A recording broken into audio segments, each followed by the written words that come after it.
नमस्कार मित्रों, मेरा नाम रंजीत है और आप सभी का स्वागत है मेरे इस चैनल पे जिसका नाम है द वैदिक क्वेस्ट। आपको पता है कि हम उपनिषद की एक श्रृंखला चला रहे हैं जिसके अंदर हम सारे उपनिषद के बारे में चर्चा करेंगे। और आपको पता होगा मैंने पिछली वीडियो में जो बात करी थी वो था ईशावास्योपनिषद के बारे में, जिसका लिंक मैं अपने डिस्क्रिप्शन बॉक्स में डाल दूंगा, आप वहाँ से इसको देख सकते हैं। आज हम बात करने वाले हैं उसका नाम है केनोपनिषद। यह बहुत ही सुंदर उपनिषद है। इसको उपनिषद श्रृंखला में दूसरी श्रेणी प्राप्त है और ये बहुत ही सुंदर उपनिषद है। इसके अंदर बहुत ही ज्ञानवर्धक बातें हैं और एक इसमें बहुत ही सुंदर कथा का वर्णन मिलता है जो कि बहुत ही अच्छी लगती है सुनने में। आइए तो चलता हूँ, आप सबको लेके चलता हूँ उपनिषद के इस सफ़र पे। आइए बने रहिए मेरे साथ। आप सभी से अनुरोध है कि आप कृपया करके पूरी वीडियो को जरूर देखिए क्योंकि इसमें बहुत इंपॉर्टेंट इन्फॉर्मेशन है और आपके ज्ञान के लिए बहुत अच्छी है, तो कृपया बने रहिए मेरे साथ। Thank you. आइए तो दोस्तों, आज हम जो बात करने वाले हैं वो है केनोपनिषद के बारे में। तो आइए मैं आपको एक इंट्रोडक्शन दे देता हूँ इसके बारे में, फिर हम इसके बारे में विस्तार से बात करेंगे। ये जो उपनिषद है ये सामवेदी तलवकार ब्राह्मण के 9वें अध्याय में इस उपनिषद का उल्लेख है।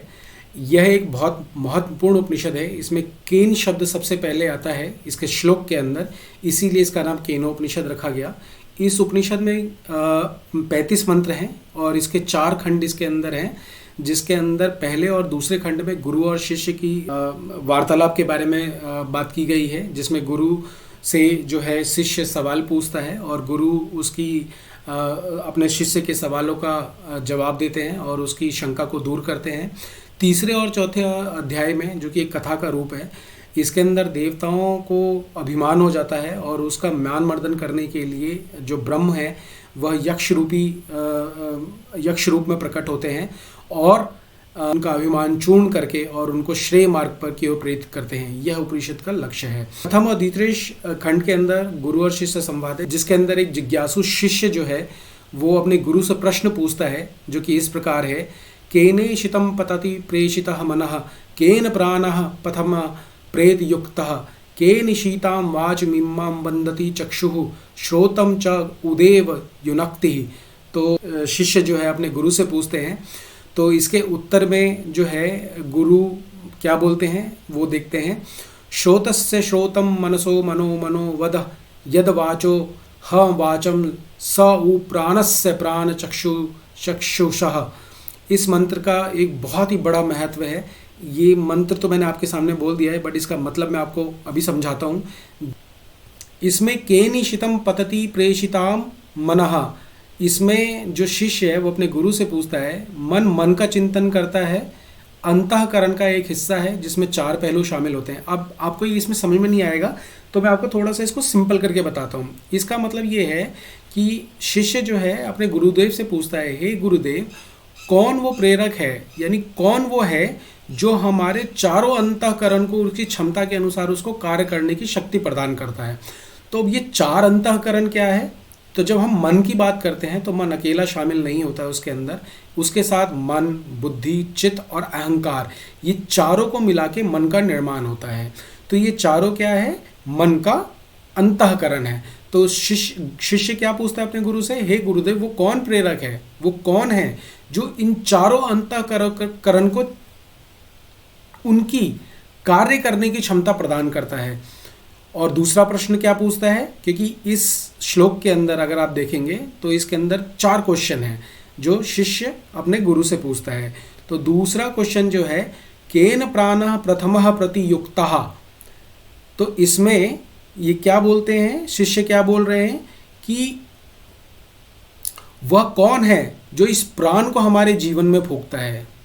वह कौन है जो इस प्राण को हमारे जीवन में फूंकता है?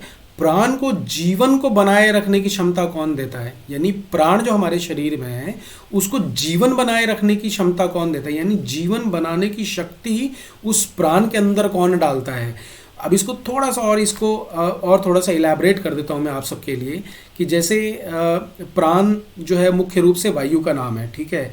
इसकी ज़रूरत तब भी पड़ती है इंसान को जब वो अपनी माँ के गर्भ में होता है। हम अनजाने में किसी हस्तक्षेप के बिना, यानी किसी का हस्तक्षेप के बिना भी हम सांस लेते रहते हैं। सांस का जुड़ाव जीवन को पर्याय बनाने के लिए रहता है। जो कि सांस नहीं लेता उसे मृत माना जाता है। इसके अलावा यह प्राण ही है जो हमारे शरीर की क्रियाओं को प्रेरित करता है। अगर शरीर के अंदर अगर प्राण नहीं होगा तो हम किसी भी क्रिया को करने के लिए सक्षम नहीं होंगे। प्राण हमारे हाथ हिलाते हैं, प्राण अगर हमारे शरीर में है तभी हम चलते हैं, प्राण हमारे शरीर में है तभी हमारी आंखें जब देखती हैं, प्राण हमारे शरीर में तभी हमारे जो कान हैं वो सुनते हैं। हमारे शरीर में 5 प्रकार के प्राण होते हैं, पंच प्राण जिसको कहा जाता है, उसके नाम मैं आपको बता देता हूँ। प्राण, अपान, व्यान, समान और उदान, ये 5 प्रकार के, जिसको पंच प्राण भी कहा गया है उपनिषदों के अंदर। तो ये सारे के सारे प्राण को जो शक्ति प्रदान करता है, यानी प्राण को भी जो शक्ति प्रदान करता है वो कौन है। अब तीसरा क्वेश्चन पूछते हैं शिष्य, केने शिताम वाच मीमाम वदति, यानी हे गुरुदेव, कर्म के इन अंगों को, यानी कर्मेंद्रियां, यानी कर्मेंद्रियां हमारी कौन कौन सी हैं? कर्मेंद्रियां हमारी हैं वाणी, हाथ, पैर, गुदा और जनेंद्रियां। ये क्या है? हमारी कर्मेंद्रियां हैं। अब इन कर्मेंद्रियों को भी कार्य करने की क्षमता कौन देता है? यानी कर्मेंद्रियों को भी काम करने की जो शक्ति है, यहाँ पे विशेष तौर से वाणी की बात करी गई है, तो उस वाणी को भी शक्ति कौन प्रदान करता है? यानी जैसे हम बात करते हैं, हम इस जगत में जितना भी सब कुछ सुनते हैं, जैसे पक्षी चहचहा रहे हैं, जानवर दहाड़ रहे हैं, घोड़े हिनहा रहे हैं, शेर चीखता है, जितने भी प्राणी, और सबसे अच्छी क्षमता तो मनुष्य के अंदर ही है, जो बोलने की क्षमता रखता है, बहुत अच्छे तरीके से अपनी भाषाओं को अच्छी तरीके से व्यक्त कर सकता है। और ये सारी की सारी शक्तियाँ जो वाणी को देता है, वो वाणी के अंदर वो जो शक्ति है वो प्रेरित कौन कर रहा है उस वाणी को, तो वो कौन है? अब जो चौथा सवाल पूछा है शिष्य ने, वो है चक्षु श्रोत राम का उ देवो युनक्ति, यानी हे गुरुदेव, जो ये 5, अभी हमने कर्मेंद्रियों की बात करी, अब यहाँ पे ज्ञानेंद्रियों की बात हो रही है। ये जो ज्ञानेंद्रियां हैं, इनको कार्य करने की शक्ति कौन प्रदान करता है? यानी ज्ञानेंद्रियां हमारी कौन कौन सी हैं? आँख हो गई, कान हो गए, जिह्वा हो गई, नाक हो गई, त्वचा हो गई, ये हमारी क्या है? सारी ज्ञानेंद्रियां हैं। तो यानी इन ज्ञानेंद्रियों के अंदर जो शक्ति है, यानी अगर हम कान है हमारे पास, अगर हम सुन रहे हैं, तो ये जो सुनने की शक्ति है, ये कौन दे रहा है हमें? ये हमारे आँख है। ये हम चराचर जगत को देखते हैं, अच्छी चीज़ों को भी देखते हैं, बुरी चीज़ों को भी दे सकते हैं। हमारी आँखें इतनी अच्छी होती हैं जो लाखों रंगों को समझ सकती हैं। हमारे कानों के अंदर 30,000 संवेदनशील बिंदु होते हैं जो 3 लाख से ज़्यादा आवाज़ों को पहचान सकते हैं। उन सबको ये करने की शक्ति कौन प्रदान करता है? इस प्रकार शिष्य अपनी जिज्ञासा जो है अपने गुरु के सामने रखते हैं, और फिर इसके बदले में जब गुरु इसका आंसर करते हैं, गुरु जब इसका उत्तर देते हैं, वो कुछ इस प्रकार है, वह परमात्मा सभी शक्ति का दाता है, वह परमात्मा है। अच्छा, अब इसको थोड़ा सा इलेबोरेट कर देता हूं मैं। अब वह कहते हैं मनसो वह मनसो मना, मन का मन है। इस प्रकार जब वह सोचते हैं, जब हम सोचते हैं, चिंतन करते हैं, तो वो प्राण है, वो प्राण हमें करने की क्षमता प्रदान करता है। यहाँ तक कि सांस की सांस भी जो है, यहाँ तक जो हम जो सांस ले रहे हैं, उस सांस के अंदर की जो शक्ति है, यानी सांस को जीवित रखने की जो शक्ति है, वो भी हमारे को ईश्वर की शक्ति से ही मिलती है। जो हमारी आंखें हैं, जिससे हम विभिन्न प्रकार की इस चराचर जगत के अंदर चीज़ें देखते हैं, वो सारी उस आंखों के अंदर जो देखने की शक्ति है, वो भी हमें परमात्मा से ही मिलती है। तो आगे गुरु क्या कहते हैं? परमात्मा समस्त ज्ञान, कामनाओं तथा कर्मों का मूल प्रेरक है।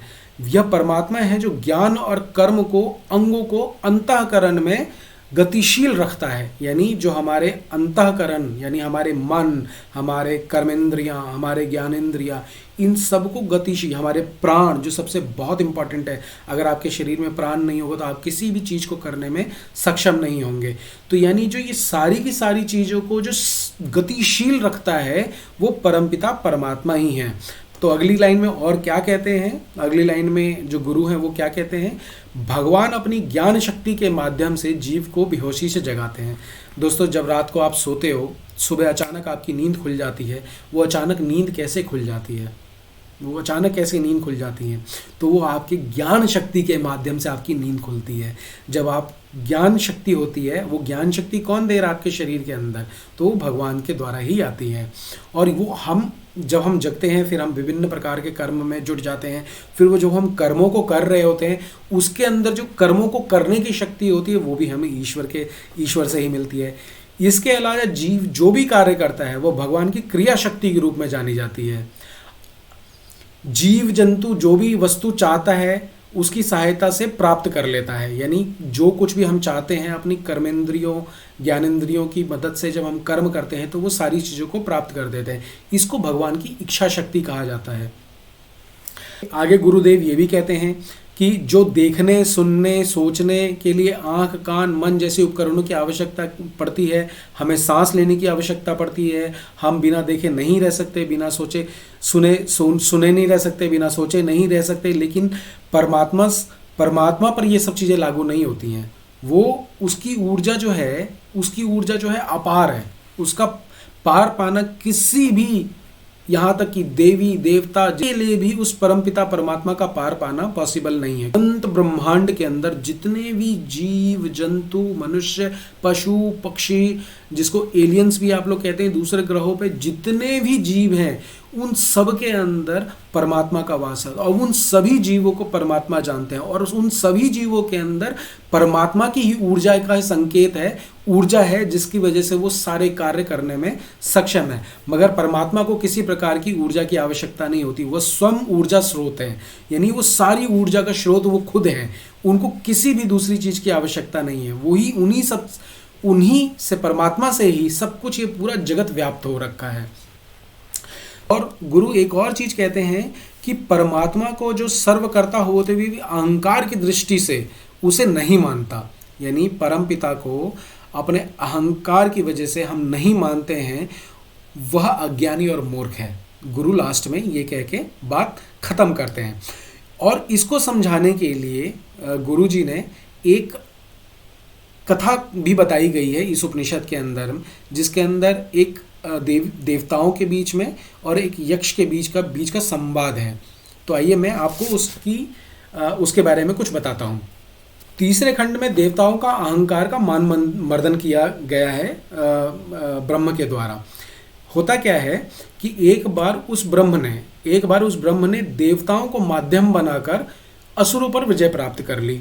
अब इस विजय को देख के देवताओं के अंदर अभिमान हो गया कि असुरों पर विजय उन्होंने प्राप्त करी है, उसमें ब्रह्म ने क्या किया है। तब ब्रह्म ने उन देवताओं को, अहंकार को नष्ट करने के लिए उन्होंने क्या किया, एक यक्ष का रूप धारण किया जो कि बहुत ही विशाल था और वो देवताओं के सामने प्रकट हो गए। अब ये यक्ष कौन है, इसको जानने की प्रबल इच्छा सबके अंदर हुई। तो सबसे पहले अग्निदेव ने यक्ष के पास जाकर अग्निदेव ने उनसे पूछा कि आप कौन हैं। तो अब यक्ष क्या कहते हैं अग्निदेव से कि आप अपना परिचय दीजिए कि आप कौन हैं। मैं अग्निदेव उत्तर देते हैं वह अग्नि है और उनको जात वेदा के नाम से भी जानते हैं। वह चाहे तो इस पृथ्वी पर कुछ भी हो उसे वो भस्म कर सकते हैं, जला सकते हैं। तब यक्ष ने क्या किया, यक्ष ने अग्निदेव के सामने एक सूखा तिनका रखा। अब कहा कि आप इसको जलाकर दिखाइए। तब अग्निदेव ने क्या किया, अग्निदेव ने अपनी संपूर्ण शक्ति उस तिनके को जलाने के लिए लगा दी, मगर वो तिनका नहीं जला। उसी प्रकार तब वो अग्निदेव वापस गए और जाकर वायुदेव से बोला कि मैं उस यक्ष का परिचय नहीं जान पाया, वायुदेव आप जाइए, आप उस यक्ष का परिचय प्राप्त करके आइए। उसके तब वायुदेव गए वहाँ पे, उन्होंने भी अपने बारे में खूब बढ़ चढ़ कर बखान किया कि मैं एक क्षण के अंदर किसी भी वस्तु को उड़ा के एक जगह से दूसरी जगह पहुंचा सकता हूं। मेरे अंदर इतना वेग है कि मैं एक सेकंड के अंदर सब कुछ तहस नहस कर सकता हूं। तब इसके बाद यक्ष ने क्या कहा, वही सेम एक तिनका वायुदेव के सामने रखा और कहा कि वायुदेव आप तो परम शक्तिशाली हैं, कृपया करके इसको उड़ा के दिखाइए। तब वायुदेव ने क्या किया, संपूर्ण शक्ति उस तिनके को उड़ाने के लिए झोंक दी, मगर वो तिनका जो है टस से मस नहीं हुआ। तब वायुदेव भी निराश होकर वापस लौटे और इंद्र के पास गए और इंद्र को बोला कि मैं भी उस यक्ष का परिचय नहीं पा सका। अब इंद्र जो थे वो यक्ष का पता लगाने के लिए बहुत तीव्र गति से प्रस्थान किया, परंतु उनके वहां पहुंचने से पहले वहां पे यक्ष जो थे वो अंतर्ध्यान हो गए। तब अब यहाँ पे तीसरा खंड जो होता है वो समाप्त हो जाता है, यहाँ पे तीसरा खंड समाप्त हो जाता है। अब चौथे खंड में क्या होता है, तब वहाँ पे उमा देवी यानी माँ भगवती वहाँ पे प्रकट होती हैं और वो यक्ष के बारे में जब इंद्र भगवान जब माता से प्रश्न पूछते हैं कि ये कौन थे, तब माता जो है यक्ष के बारे में वर्णन करती हैं, जो कि इस प्रकार है। इंद्र से प्रश्न सुनकर उमा देवी ने कहा, हे देवराज, समस्त देवों में अग्नि, वायु और स्वयं आप श्रेष्ठ माने जाते हैं, क्योंकि आपने ही ब्रह्म के इस स्वरूप का दर्शन किया है, ब्रह्मा का साक्षात्कार किया है। वह यक्ष जो थे वही पर ब्रह्म है, और ब्रह्म की विजय जो थी वही सभी देवों की विजय है। यानी ये जो आपको विजय मिली है, विजय आपकी नहीं है, ये परमपिता परमात्मा यानी पर ब्रह्म की विजय है, जिसको आप अपना मान रहे हो अहंकारवश। इंद्र के सम्मुख यक्ष का अंतर्ध्यान होना ब्रह्म की उपस्थिति का संकेत बिजली के चमकने और झपकने जैसा है। जैसे आप देखते हैं आसमान में बिजली चमकती है, एक क्षण भी नहीं लगाती, बट हम देख तो सकते हैं कि बिजली चमकी थी और वो एक क्षण के अंदर गायब हो जाती है। उसी प्रकार से क्या हुआ कि यक्ष जो थे इंद्रदेव के सामने से अंतर्ध्यान हो गए। ब्रह्म के निकट होने का जब आप संकल्प करते हैं और ब्रह्म प्राप्ति का अनुभव करते हैं या प्रतीत सा होता है, तब आप उस सूक्ष्म यानी वो ब्रह्म को आप महसूस करके अपने अंदर जान सकते हैं कि वो ब्रह्म आपके अंदर उपस्थित है। जो व्यक्ति ब्रह्म के रस स्वरूप का बोध करता है उसे आत्म तत्व की प्राप्ति होती है, आत्म तत्व की प्राप्ति होती है। तपस्या, मन, इंद्रियों का नियंत्रण, आसक्ति रहित श्रेष्ठ कर्म, ब्रह्म विद्या प्राप्त करने के क्या हैं ये सारे के सारे आधार हैं। वेदों में इस विद्या का सविस्तार वर्णन किया गया है। वेद के अंदर संपूर्ण जगह पर आपको ब्रह्म प्राप्ति विद्या कैसे होती है, आसक्ति रहित कैसे हो सकता है, श्रेष्ठ कर्म कैसे कर सकते हैं, अपने इंद्रियों का नियंत्रण कैसे कर सकते हैं, इसके बारे में सविस्तार वर्णन कर रखा है। इस ब्रह्म विद्या को जानने वाला साधक अपने समस्त पापों को नष्ट करता हुआ उस अविनाशी असीम परम धाम को प्राप्त कर लेता है। आप जब इस ब्रह्म विद्या को जान लेंगे, आप जान लेंगे कि ब्रह्म विद्या क्या होती है, आसक्ति रहित श्रेष्ठ कर्म कैसे किया जा सकता है, अपने इंद्रियों का नियंत्रण कैसे किया जा सकता है, जब इस प्रकार की सारी चीज़ें आप जान लेंगे तो परम धाम को आप प्राप्त हो सकते हैं। तब इंद्र को यक्ष के तात्विक स्वरूप का बोध हुआ और उसके बाद उन्होंने अपने अहंकार को त्यागा। तो दोस्तों, इस उपनिषद में हमें ब्रह्म प्राप्ति का मार्ग दिखाया गया है, जिस पर चलकर ब्रह्म के आप बहुत निकट पहुंच सकते हैं। तो आशा करता हूं कि आपको ये बहुत अच्छा लगा होगा यह वीडियो। धन्यवाद, थैंक यू। तो आप इसी तरीके से मेरी वीडियो को पसंद करते रहिए, आप अपना प्यार देते रहिए। बहुत बहुत धन्यवाद आप लोगों का। प्लीज़ सब्सक्राइब कीजिए, शेयर कीजिए, लाइक कीजिए, ताकि लोगों को पता चले। और मैं अपनी पिछली सारी वीडियो को अपने डिस्क्रिप्शन बॉक्स में उसका लिंक डाल दूंगा। अगर आपने नहीं देखी तो कृपया जाके देखें, बहुत इन्फॉर्मेटिव है, आपके बहुत काम आएंगी। धन्यवाद।